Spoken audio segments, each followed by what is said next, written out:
নমস্কাৰ মুখ্যমন্ত্ৰী ডাঙৰীয়া, মই ৰঞ্জন চৌধুৰী। আপুনি চাগে নিশ্চয় চিনি পায়, কাৰণ আপোনাৰ ভক্তসকলে কিন্তু মোক চিনি পায়। আপুনি যে অতদিন এটা ডায়লগ মাৰিছিলে, তো ডায়লগখিনি মোটামুটি অসমৰ চাগে বহুত মানুহে মানি লৈছিলে। আপুনি কি কৈছিলে যে আপুনি ইণ্ডিয়াৰ আটাইতকৈ পাৱাৰফুল মানুহ আৰু আপোনাৰ বাল কোনেও বাঁকা কৰিব নোৱাৰে। এইটো ভাবি লৈছিলে, নিশ্চয় ভাবি লৈছে, আৰু ভাবি লৈছিলে বুলিয়ে আপোনাৰ ইলেকশ্যনৰ ৰিজাল্ট ইমান ভাল হৈছে। কিন্তু এই মুহূৰ্তত যিটো সময়ত মই ভিডিঅ' ৰেকৰ্ডিং কৰি আছোঁ, এই মুহূৰ্তত কিন্তু ইণ্ডিয়াত আটাইতকৈ পাৱাৰফুল মানুহ আপুনি নহয়, তেখেত হ'লগৈ সোনম ৱাংচুক। তেওঁ আন্তৰ্জাতিক খ্যাতিসম্পন্ন এজন চাইণ্টিষ্ট, ছ'চিয়েল এক্টিভিষ্ট, এনভাইৰমেণ্টেলিষ্ট। আমাৰ যে অসমত থাকে নহয় এনভাইৰমেণ্টেলিষ্ট কিছুমান যে ওলাই যে মাল কমাবলৈ, সেই তেনেকুৱা নহয়, কিন্তু একদম অৰিজিনেল মাল।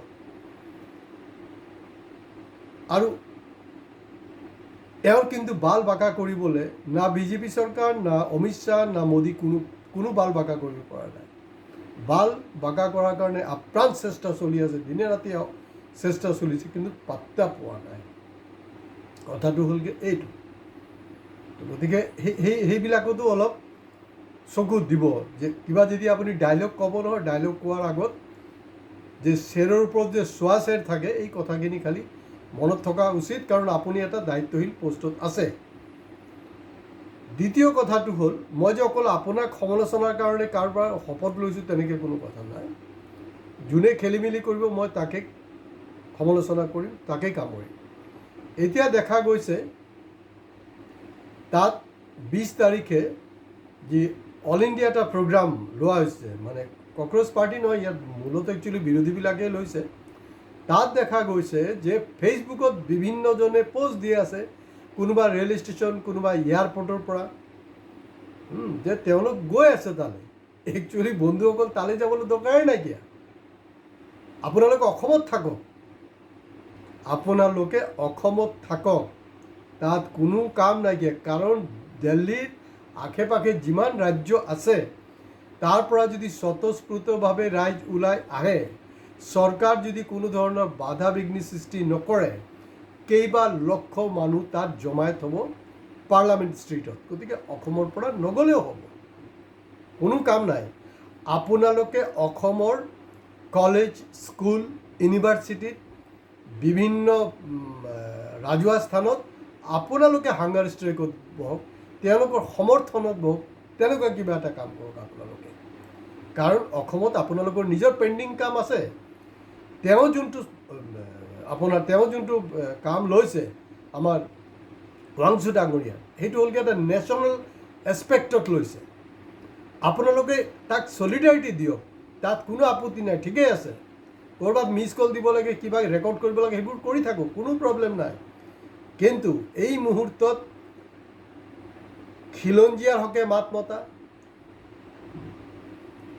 জমিৰ হকে মাত মতা, ভূমিৰ যে আমাৰ অধিকাৰ, সেইটোৰ কিন্তু মেইন মানুহজনী হ'লগৈ সোনম চাহাব। আৰু অসমত এইকেইদিনত এইটোৰ মেইন মানুহ হ'লগৈ কোন? প্ৰণৱ আৰু আদিত্য। এই দুইজনৰ কাৰণে কিন্তু আপোনালোকে ফিল্ডত নামি পৰক। তেতিয়া চাব সোনম চাহাবেও আপোনালোকক ভাল পাব। কিন্তু আপোনালোকে এনেই চেল্ফি, কাৰণ ফেচবুকৰ এটা বস্তু জানিব, প্ৰায় 10 বছৰ হৈছে, নাইকিয়া 8 বছৰ হৈছে, ফেচবুকৰ কিন্তু সেই আগৰ যে ফেচ ভেলুটো আছিলে, সেইটো প্ৰায় নাই বুলি ক'ব পাৰোঁ। এতিয়া আহোঁ আচল কথালৈ। আচল কথাটো এনেকুৱা যে অখিল গগৈ, যে মই ইয়াৰ আগতো কৈছোঁ, অখিল গগৈ অসমৰ ভাওনাৰ দৰকাৰ নাইতো, চবেই জানে তো কি কৰিবি, ক'ত ইলু হৈ আছে। তেওঁ আন্না হাজাৰেৰ যি ষ্ট্ৰাইক চলি আছিলে, হাংগাৰ ষ্ট্ৰাইক, এই যে গোটেই যে কাৰবাৰবিলাক হৈ আছিলে, তাত গৈ সি ফটো মাৰিছিলে, তাত গৈছিলে। কিন্তু এই মুহূৰ্তত লাখটকীয়া প্ৰশ্নটো হ'ল যে অখিল গগৈ তালৈকে লৈ যোৱা নাই। যাব লাগিছিলে, হয় কোনোবাই চামচাই ক'ব পাৰে, কাৰণ অখিলৰ কিন্তু অপদাৰ্থ, অকৰ্মণ্য ভক্ত আছে।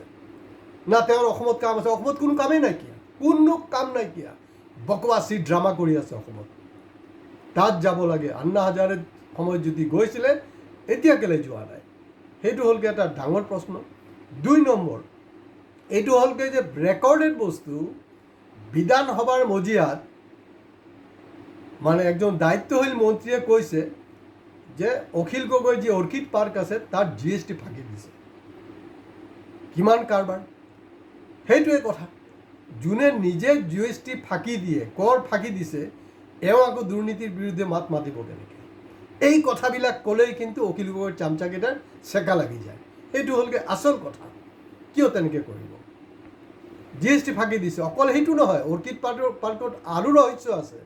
কাৰণ মই ক'ব খুজিছোঁ, মই ইলেকশ্যনৰ সময়তো কৰিছিলোঁ যে এই যে বাজপেয়ী ভৱনৰ গুৱাহাটীৰ 501 নম্বৰ ৰুমত যে ঘোটালা, টকা পইচাৰ লেনদেন, মই কৈছিলোঁ তেতিয়াও যে সেইটো আছে, কিন্তু অৰ্কিড পাৰ্কটো ৰাইজৰ দলৰ হেডকোৱাৰ্টাৰ নহয়।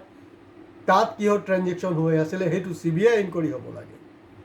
কথাটো তেনেকুৱা, এইবিলাক হ'ব লাগিছিলে। আৰু বহু দুখৰ কথা এটা, যিজন মানুহে অৰ্থাৎ অৰ্ণৱ গোস্বামী আমাৰ কা আন্দোলনৰ বিপক্ষত আছিলে, যোনে জুবিন সম্পৰ্কে কোনো ধৰণৰ হেৰিয়ে কৰা নাই, অসমৰ যি দুৰ্নীতি ভ্ৰষ্টাচাৰৰ এগেইনষ্টত মাত মতা নাই, সেই মানুহজনক আটাচুৱে মাতি মানে পুৰস্কৃত কৰি আছে। চিন্তা কৰক, অসমীয়া সন্তান হ'ব পাৰে, কিন্তু অসম বিৰোধীৰ ৰেগুলাৰ তেওঁ কাম কৰি আছে, মোদীৰ চামচাগিৰি কৰি আছে, BJPৰ চামচাগিৰি কৰি থকা মানুহটোক পুৰস্কৃত কৰা হৈছে। আৰু যোনটো মুকুট তেওঁক দিয়া হৈছে, সন্মান যোনটো দিয়া হৈছে, এই সন্মানত তেখেত যোগ্য হয় নে নহয়? এইটো কি সময় নেকি এইবিলাক কৰাৰ? মই সেইকাৰণে কৈছিলোঁ যে লাচিত যদি আকৌ পুনৰবাৰ জন্ম নহয়, এটা এটাকৈ কোবাব। তাৰ পেৰেলেলি এই আমাৰ যে বড়ো ছাত্ৰ সন্থা আছে, তাহাঁতি কি কৰিছে জানেনে? সোণম ৱাংচুৰ যি আন্দোলনৰ প্ৰতি ছলিডাৰিটি এক্সপ্ৰেছ কৰিছে, লগতে চৰকাৰক হস্তক্ষেপ কৰি যাতে আমাৰ এডুকেশ্যন মিনিষ্টাৰ ধৰ্মেন্দ্ৰ প্ৰধানৰ ৰেজিগনেশ্যন কৰে, তাৰ কাৰণে হেঁচা দিছে। হ'ব লাগে এইটো, যোন BJPৰ চামচা, যাৰ অসম বিৰোধী কণ্টিনিউৱাছ কাৰ্যকলাপ চলি আছে, তেওঁক পুৰস্কৃত কৰি আছে আটাচুৱে। ইয়াতকৈ দুখৰ আৰু লাজৰ একো নাই। কাৰণ মোৰ ভাতৃপ্ৰতিম বুলি ক'ব পাৰে অশ্বিনী চেতিয়াৰ লগত মই খুব ঘনিষ্ঠ আছিলোঁ। অশ্বিনী চেতিয়াৰ যদি আত্মা বুলি কিবা থাকে, নিশ্চিতভাৱে আজি কষ্ট পাই আছে। এই ভিডিঅ'ত শ্বেয়াৰ কৰিব, লাইক কমেণ্টছৰ লগত প্লিজ ছাবস্ক্ৰাইব কৰিব। নমস্কাৰ।